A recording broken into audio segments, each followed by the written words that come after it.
You would smell it before you saw it. Not the smell of neglect, not the chaos of a city without order, but something sharper, more chemical, more deliberate. A clean sting at the back of the throat, rising from ceramic vessels tucked against building walls, warming slowly under the morning sun. If you stepped into a Roman street in the 1st century AD without knowing what you were looking at, you might walk past those clay pots without a second thought. But those vessels were not refuse. They were infrastructure. Rome in 100 AD was a city of more than 1 million people, compressed into a density that no European city would match again for over 1,000 years. The insulae, apartment blocks rising 4, 5, 6 stories, funneled thousands of residents into a shared urban metabolism. And that metabolism produced something the city had learned to harvest: urine, not as waste, as currency. The absence of synthetic cleaning agents forced Roman urban centers to map alkaline chemistry onto everyday logistics. Urea, when left to ferment inside a warm clay container, converts into ammonia, a fat-dissolving compound that required no imported ingredients, no specialized trade routes, only time and controlled temperature. The Romans did not stumble into this accidentally. They systematized it. Street corner collection pots were nodes in a decentralized supply chain, feeding the Fulleries, the city's professional laundries, where fabric emerged cleaner than water alone could ever achieve. Modern readings of this practice tend to collapse into a single reaction. That reaction is an anachronism.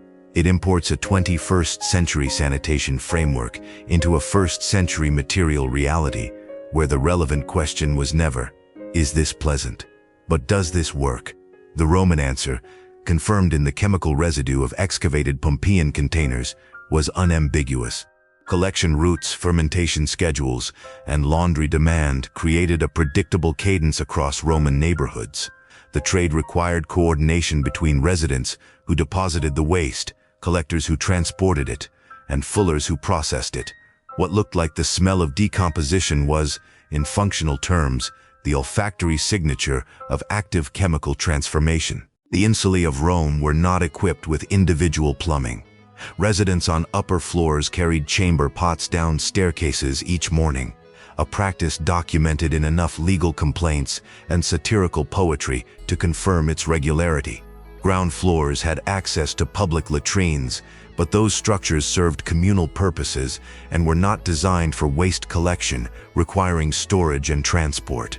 The city had a spatial problem: how to manage the biological output of 1 million people in a built environment with no centralized residential sewage.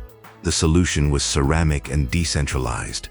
Dolia and amphorae, large clay containers with thick walls that maintained stable internal temperatures, were placed at street intersections and building entrances. Residents deposited urine directly. The containers stayed.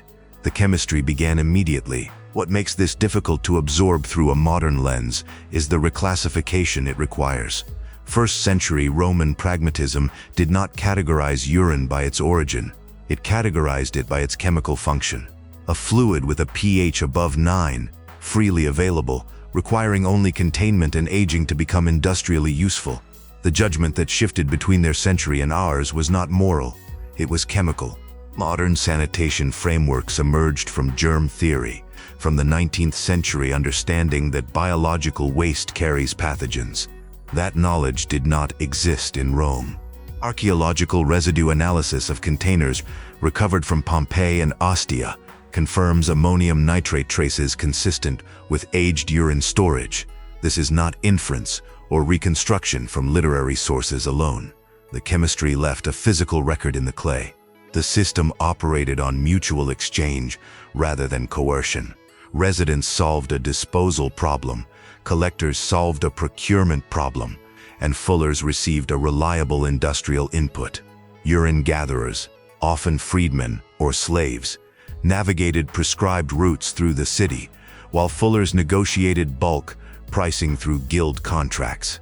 Municipal inscriptions show standardized agreements, indicating a regulated market with documented oversight rather than informal scavenging. Think of each street corner as a passive biochemical reactor, Temperature-stable clay, slow urea hydrolysis occurring over days, controlled evaporation concentrating the ammonia content.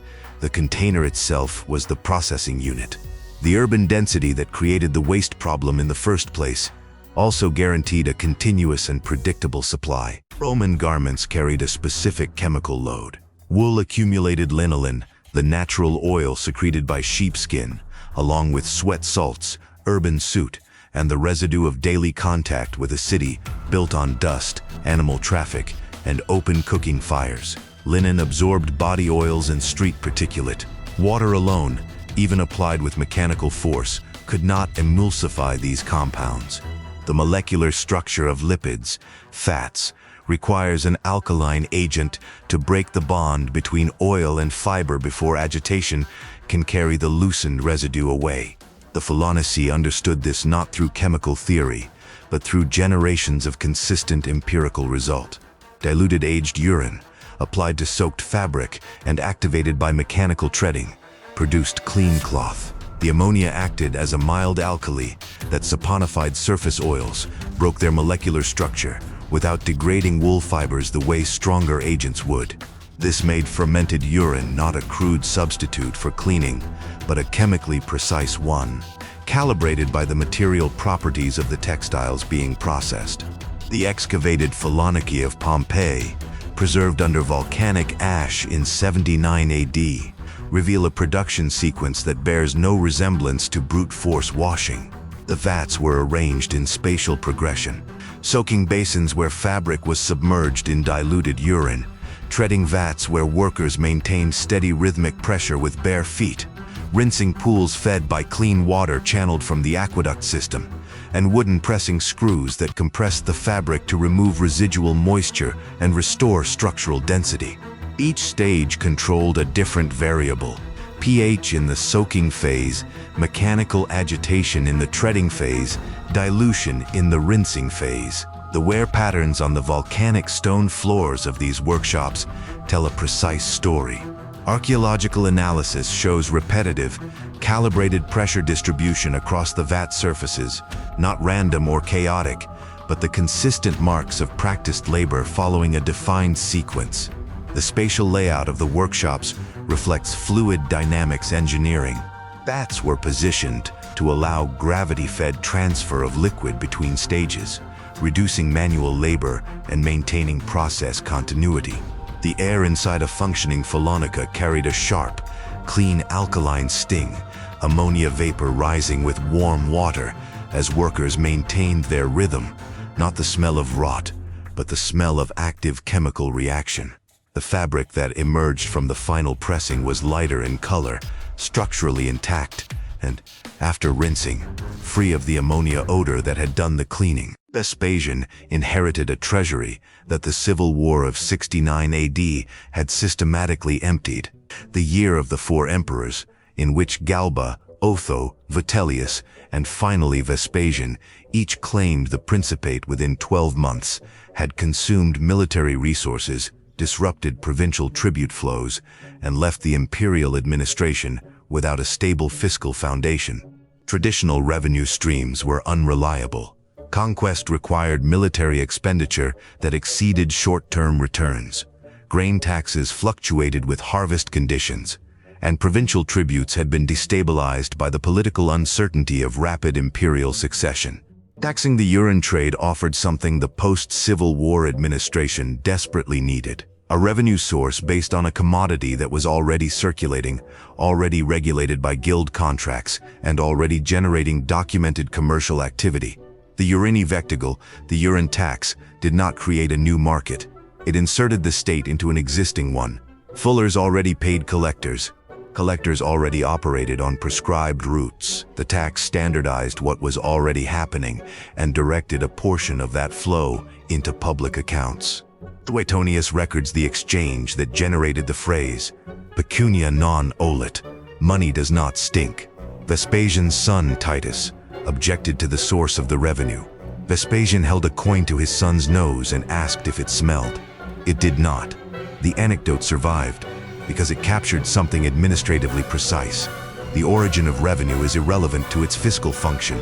A denarius drawn from urine taxation built the same road, paid the same veteran pension, and maintained the same aqueduct as a denarius drawn from grain. The bureaucratic consequence of the Urine vectigal extended beyond revenue. By incorporating urine collection into state accounting, the imperial administration elevated a marginalized activity into recognized civic infrastructure. Guild inscriptions from the period show that fullers gained formal legal standing through this integration.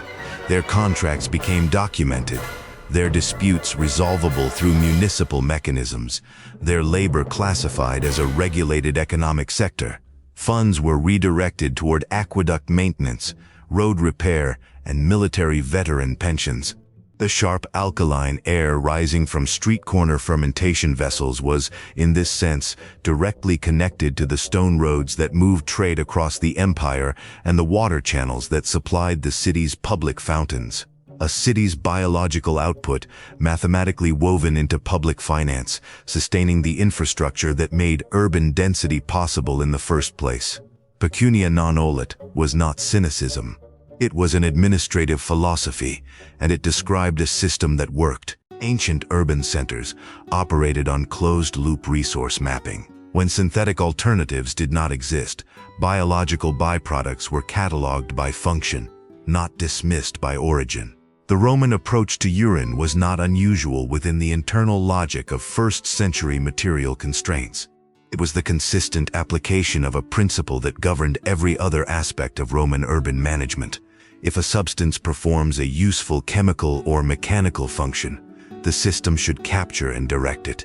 Framing ammonia-based cleaning as a mark of limited development ignores its chemical efficiency. Modern detergents displaced fermentation-based cleaning, not because alkaline chemistry failed, but because industrial scaling in the 19th and 20th centuries required standardized, shelf-stable surfactants that could be produced uniformly and stored without temperature control. The underlying principle, pH-driven lipid breakdown, remains identical. The mechanism survived. Only the delivery system changed, and that change was driven by industrial convenience, not by the discovery that the Roman method was chemically inadequate.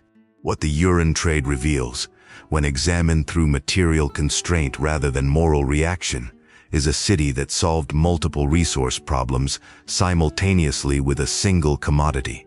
Textile maintenance for a population that signaled status through clothing, municipal revenue for an administration rebuilding after civil war, all of it sustained by fermentation chemistry, occurring in clay vessels at street corners across a city of 1 million people. The residents who deposited waste into those street corner vessels, the collectors who transported it through prescribed routes, the fullers who processed it in calibrated sequences, and the scribes who recorded the tax revenue, none of them would have described their city as making do.